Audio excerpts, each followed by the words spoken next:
When you talk about Islam in India or South Asia in general, because you may include Afghanistan and Sri Lanka and all these other places, and Bangladesh now, because that whole region is carved out into modern states. That whole region now, what we call South Asia, has India, which is the largest unit, and then you have Pakistan, which was part of British India, and then of course to the south, in an island by itself, you have Sri Lanka. It used to be called Ceylon, and you have Bhutan, Nepal. They're all part of that region, and they now have an organization that unites all the South Asian countries. Now, from our point of view, in the interest of time, we are going to identify a number of historical events and processes that contributed to the Islamization of the region. Generally, most of the scholars who talk about Islam in that part of the world, they recognize the fact that you have a Hindu background. I mean, the people in that region were Hindus. And then, of course, out of Hinduism came Buddhism. But Buddhism and Christianity have one thing in common. They are the only world religions that are not embraced by their own people. You know, like Jesus was not embraced by the Jews. Buddha was not embraced by the Indians. But they were very successful outside. That's one thing the Christians and the Buddhists share in common, that their founding fathers were not embraced by their original people in large numbers. And so that's one fundamental similarity, difference between them and the others, other religions in that regard. The other thing is, in fact, some scholars have tried to draw parallel between Islam and the manner in which Islam expanded with the Mormons, that the manner in which Islam spread in the Middle East, if you want to understand how fast it was, it took time before the people became Muslim, but it's like the Mormon church. By 2065, if between a quarter and a half of Americans became Mormons, that will show you how Mormonism parallels the rise of Islam in that region.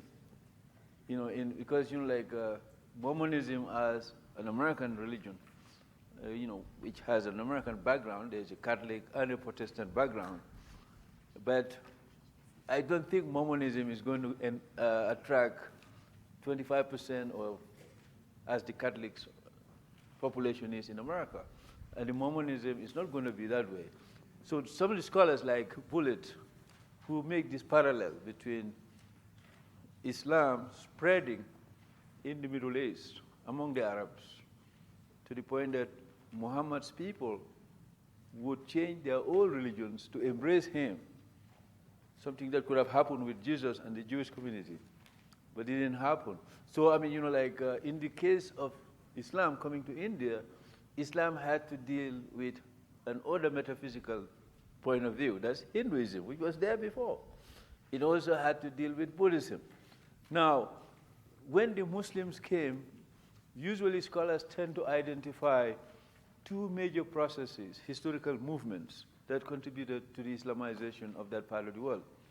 One is that Islam had some visibility in the southern part of India, that there were connections between the Indians and the Arabians, which is true. I mean, if you go to the Gulf, the dough boats are still going back and forth. You see the dough boats, you know the dough boats, D-H-O-W, dough boats.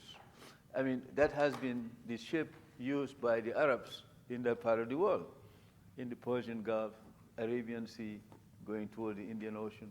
So there has been contact between Indians, people of Indian origins, and the Arabs, long before Islam. And there are, in fact, some Indian scholars who argue that there are Quranic words in the Quran that are of Indian origin, which is possible because the Indians did influence, as you are going to see very closely, that when you do have stories that some of the Indian rajas, kings, were exposed to Islam, and one of them, according to the sources, became a Muslim around the time when in chapter 54, verse 1 of the Quran, which talks about the splitting of the moon, that at that time, when that verse was revealed and the Muslim community had some contact with Indians, one of the Indian kings became Muslim. This is this is one of these folk stories that you have among the Indian Muslims, just showing that Islam arrived in India very early. Just like Chinese would claim that 40 years after Muhammad, the first Chinese pilgrim came to Mecca. And this is part of the Chinese story of becoming Muslim. So Chinese Muslims also would like to link themselves very early. And you have a Hadithic literature which is attributed to the Prophet, telling Muslims seek knowledge even unto China. That's one of the hadiths that you get. Muslims quote this over and over again among themselves, suggesting that the Muslims were exposed to knowledge about the Chinese, and they were beneficiaries of Chinese knowledge. Of course, this would happen later on. Muslims will become very much involved with the Chinese. But the point I want to make here really is that if you look at the map of India, what you see really is that the Muslims came to the south, and those were traders. And this will give rise to an Arab-Muslim colony in the southern part of India. And those Arab Muslims would be Muslims who were part of a long tradition of trade. And this is evident because if you talk about Southeast Asia, the Muslims who went to Aceh, remember Aceh? Remember tsunami?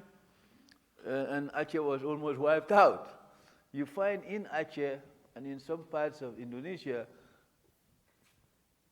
Arab Muslim families. In fact, if you look at the telephone book, in Aceh or some parts of Indonesia, you will see that there are some Indonesians who clearly do not have Indonesian, quote-unquote, sounding names. They have straightforward Arab last names. They have names like Alatas. You can tell from those last names where they came from in terms of the Middle East. They migrated from Yemen, Hadramaut area as traders, and they ended up in Indonesia. Now, this becomes very clear to us when we recognize the fact that Southeast Asia was very much influenced by Indian civilization. The Indians and the Chinese have tremendous influence on the people of Philippines, Vietnam, Cambodia, Malaysia, Indonesia, because the Malayu people of that part of the world were very much and the Thais, all those people were influenced by this previous civilization. So when Islam and Christianity came to the region, they were building layers upon these original layers. Because if you go to Thailand, these Thai people, when they greet one another, they say Swadee Kap, and they do like this. They borrow from the Indians. Like the Hindus, they do that. Hindus do like this. So, some of the Thais, when they greet each other, they do like this. So they are very much influenced. And even their names, they borrow from Sanskrit in their names. Now, Islam came to this background in South Asia and Southeast Asia. That's why you have Bali. Bali is still Hindu in Indonesia, even though Islam took over much of the islands and spread over there. But Bali remained a Hindu enclave in Indonesia. And you see the Hindu temples are still there. And of course, the Hindu culture influenced the Indonesians. Now, this also becomes evident in South Asia, in the sense that you had a Hindu background in South Asia and a Buddhist background. So when we talk about the spread of Islam in India, we have to recognize the fact that you do have a southerly direction of Islam going south, building on the pre-Islamic trade interaction between the Arabs and the people who are of South Asian origins in the region. So you have some Arab groups establishing themselves in that part of the subcontinent. But then Islam, that was Islam going that way, south. Now you have Islam in 711 or 712, as some historians would argue, would come on the other side, towards the Indus River, where they come by way of Sindh, and Punjab region. Now, when Islam came into that region, of course, the first encounter between the Muslims and the people of that region took place when the Muslims came as people on the edges of the Islamic Empire, beginning to break through. The same thing happened with Charles Martel. That's why you have different kind of history. If the Indians were able to repel these Muslims, because when the first Muslims came in there, and I wanted to read, I have a couple of quotes as I speak to you, because some of them I found very interesting, that will tell you how the Muslims perceive the landscape when they first came in there. And this was during the time of Sayyidina Uthman, the third caliph of Islam, Uthman bin Affan. During his time, the Muslims sent an expedition to come into this area. And this was the report they gave to the Caliph, the soldiers who were there, who were the first soldiers to come at this border, going into what we now call Pakistan, India, that area there. They wrote, he said that, and I want to quote here, he described the area as water. That's why Uthman thought that they were writing poetry. He just said, water scarce, fruits inferior, robbers imprudent.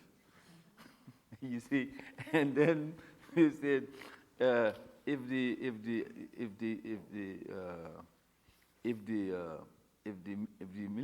the army is small, then it is likely to perish.